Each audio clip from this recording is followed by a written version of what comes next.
हरे कृष्ण। पद्म पुराण में भगवान शिव अपनी पत्नी पार्वती देवी से कहते हैं, एकादश्यां तु प्राप्तयां समुपोष्येह मानवः सर्व पापव निर्मुक्ता यान्ति विष्णुः परम पदम्। एकादशी समं किंचित् पापत्राणं न विद्यते, एकादशी समं किंचित् व्रतं नास्ति शुभे क्षणे। अर्थात एकादशी के आने पर मनुष्य उस दिन उपवास करके सभी पापों से छूटकर भगवान श्री विष्णु के लोक में जाते हैं। हे सुंदर नेत्रों वाली पार्वती, एकादशी के समान कोई भी दूसरा पाप से रक्षा करने वाला नहीं है। एकादशी के समान मंगलमय कोई भी व्रत नहीं है। तो चलिए चातुर्मास में आने वाली इस विशेष कामिका एकादशी का स्वागत करते हैं और इसकी महिमा तथा व्रत कथा का श्रवण करते हैं। ये उस समय की बात है जब धर्मराज युधिष्ठिर इस पृथ्वी पर सुशासन कर रहे थे। एक समय भगवान श्री कृष्ण उनसे भेंट करने आए। दोनों के मध्य कुछ महत्वपूर्ण विषयों पर चर्चा हुई और उन महत्वपूर्ण विषयों में से एक विषय था एकादशी। युधिष्ठिर महाराज ने भगवान श्री कृष्ण से पूछा, हे मधुसूदन, आपकी कृपा से मैंने देवशयनी एकादशी कथा का महत्व सुना। अब कृपया आप मुझे श्रावण मास के कृष्ण पक्ष में आने वाली एकादशी के विषय में बताएं। इसका महात्म्य क्या है और इस दिन किसकी पूजा करनी चाहिए। युधिष्ठिर महाराज का प्रश्न सुनकर भगवान ने मंद स्मित के साथ उत्तर दिया, हे राजन, यही प्रश्न एक समय नारद मुनि ने ब्रह्मा जी से पूछा था और उन्होंने जो वर्णन किया था उसे यथारूप में मैं आपके समक्ष प्रस्तुत करता हूँ। ध्यानपूर्वक सुनिए। यह कहकर भगवान श्री कृष्ण ने वर्णन करना प्रारंभ किया। अब देखिए, हम सब जानते हैं कि भगवान श्री हरि के परम शुद्ध भक्त नारद मुनि सदैव पतित जीवों का उद्धार करने के लिए विभिन्न लोकों में विचरण करते रहते हैं। वे स्वर्ग में भी जाते हैं और नरक में भी। उसी प्रकार जन कल्याण हेतु एक जिज्ञासा लेकर वे पहुंच गए अपने पिता ब्रह्मा जी के पास। ब्रह्मा जी के समक्ष हाथ जोड़कर बड़े विनम्रता से उन्होंने पूछा, हे पितामह, क्या आप कृपा करके मुझे श्रावण मास के कृष्ण पक्ष में आने वाली एकादशी के विषय में बता सकते हैं? मैंने सुना है भगवान हरि को अत्यंत प्रिय यह एकादशी बद्ध जीवों का हर प्रकार से मंगल करने वाली और उद्धार करने वाली है। नारद मुनि की जिज्ञासा सुनकर ब्रह्मा जी ने कहा, हाँ वत्स, श्रावण मास के कृष्ण पक्ष में आने वाली कामिका एकादशी की महिमा इतनी दिव्य है कि मात्र उसके श्रवण मात्र से अश्वमेघ यज्ञ का फल प्राप्त होता है। इतना ही नहीं, जो भी इस व्रत का पालन करता है उसे वन सागर सहित संपूर्ण पृथ्वी के दान के तुल्य और बछड़े सहित किए गए गायों के दान के समान पुण्य फल प्राप्त होता है। ये एकादशी सभी दिनों में शुद्धतम है और पापों का नाश करने में अत्यंत प्रबल है। इतना कहकर ब्रह्मा जी ने अब कामिका एकादशी की विशेष महिमा का गुणगान करना प्रारंभ किया। ब्रह्मा जी ने कहा, इस दिन जो भी व्यक्ति एक तुलसी दल के साथ भगवान श्री हरि की पूजा करता है उसे 200 ग्राम स्वर्ण या 800 ग्राम चांदी दान करने के समान पुण्य प्राप्त होता है। कामिका एकादशी के दिन तुलसी पूजन का विशेष महत्व है। इस दिन मात्र तुलसी के दर्शन करने से, स्पर्श करने से और उन्हें प्रार्थना अर्पित करने से जीव समस्त बाधाओं से मुक्त हो जाते हैं। उसे यमराज के दर्शन कभी नहीं करने पड़ते। और यदि कोई भगवान केशव को इस दिन नव अंकुरित तुलसी मंजरी अर्पित करता है तो वह अपने पूर्व और वर्तमान जन्म के सभी पापों से मुक्त हो जाता है। चलिए अब हम आपको सुनाते हैं ब्रह्म वैवर्त पुराण में वर्णित ब्रह्म कल्प में घटित एक पौराणिक कथा। एक समय नव यौवना तुलसी धर्मध्वज राजा की पुत्री के रूप में अवतरित हुई थी। उस समय भगवान नारायण की तपस्या करने हेतु वे विविध तीर्थ स्थानों में भ्रमण कर रही थी। ऐसे में गंगा तट पर उन्होंने विघ्न विनाशक गणेश जी को देखा। अब देखिए, गणेश जी तो अत्यंत सुंदर, शुद्ध और पीताम्बर धारण करके भगवान श्री कृष्ण के ध्यान में मग्न थे।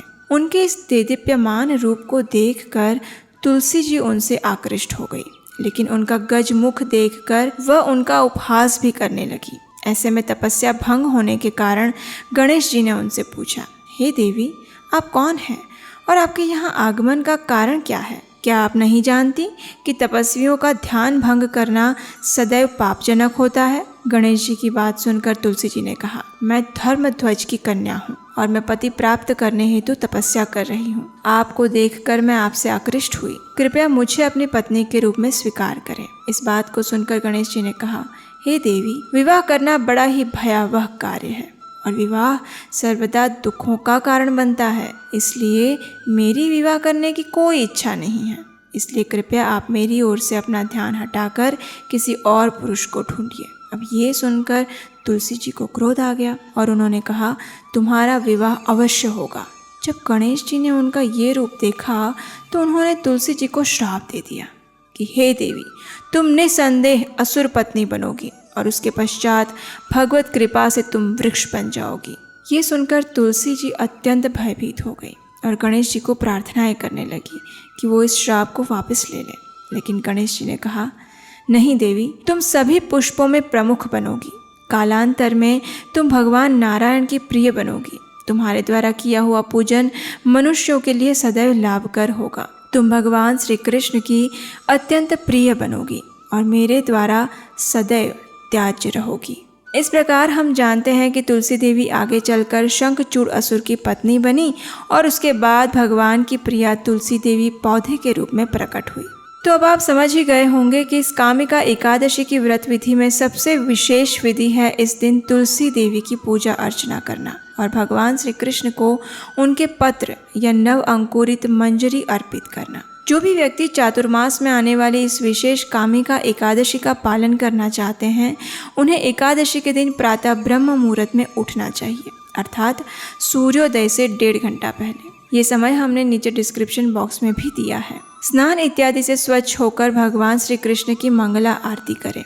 यदि आप अपने घर में नहीं कर सकते तो मंदिर में जाकर करें और यदि ये भी संभव ना हो तो आप उसका ऑनलाइन दर्शन अवश्य करें। मंगला आरती के पश्चात अब आप भगवान के समक्ष हाथ में गंगाजल लें और एकादशी व्रत का संकल्प लें। उसके पश्चात तुलसी देवी की विशेष पूजा विधि करें। इसके लिए तुलसी देवी को जमीन से ऊपर एक आसन पर स्थापित करें, उनके समक्ष घी का दीपक प्रज्वलित करें और उन्हें जल अर्पण करें। तत्पश्चात तुलसी देवी की 4 बार प्रदक्षिणा करें। प्रदक्षिणा करते समय आप इस मंत्र का उच्चारण कर सकते हैं, यानि कानि च पापानि ब्रह्महत्यादिकानि च तानि तानि प्राणश्यन्ति प्रदक्षिण पदे पदे। उसके बाद तुलसी देवी को प्रणाम करें और उनके समक्ष बैठकर हरे कृष्ण कृष्ण कृष्ण हरे हरे, हरे राम राम राम हरे हरे, इस महामंत्र का अधिक से अधिक मात्रा में जाप करें। एकादशी के दिन किसी भी प्रकार के अन्न भोजन को ग्रहण ना करें, जैसे कि गेहूँ, चावल, दाल, फलियाँ इत्यादि। अपनी शारीरिक क्षमता अनुसार निर्जल जल के साथ, फल के साथ या फिर एकादशी प्रसाद के साथ उपवास करें और अधिक से अधिक मात्रा में हरे कृष्ण महामंत्र का जाप करें। संध्या के समय तुलसी देवी के समक्ष और घर में भगवान श्री कृष्ण के विग्रह या चित्र के समक्ष घी का दीपक अर्पण करें। दूसरे दिन द्वादशी पर प्रातः ब्रह्म मुहूर्त में उठ जाएं, स्नान इत्यादि से निवृत्त होकर हरे कृष्ण महामंत्र का जाप करें और निर्धारित पारण के समय पर किसी ब्राह्मण या वैष्णव को दान देकर अन्न प्रसाद के साथ एकादशी व्रत का पारण करें। वैसे आप तो जानते ही हैं ना कि कुछ ही दिनों में जन्माष्टमी आ रही है और उसी दिन भगवान श्री कृष्ण इस धरातल पर प्रकट हुए थे। लेकिन हम ये बिल्कुल नहीं चाहते कि आपके घर में उनका प्राकट्य मात्र उसी दिन हो। तो अब क्या किया जाए?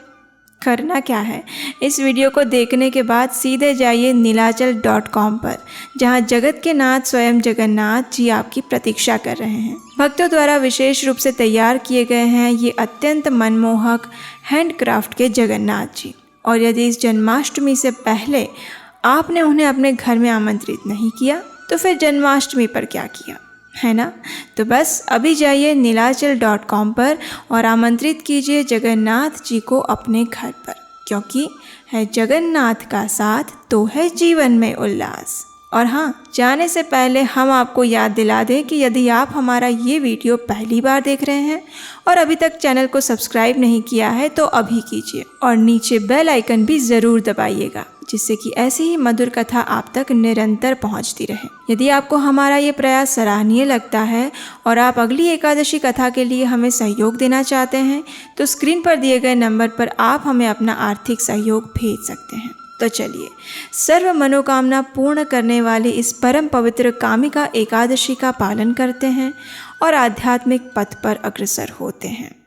हरे कृष्णा।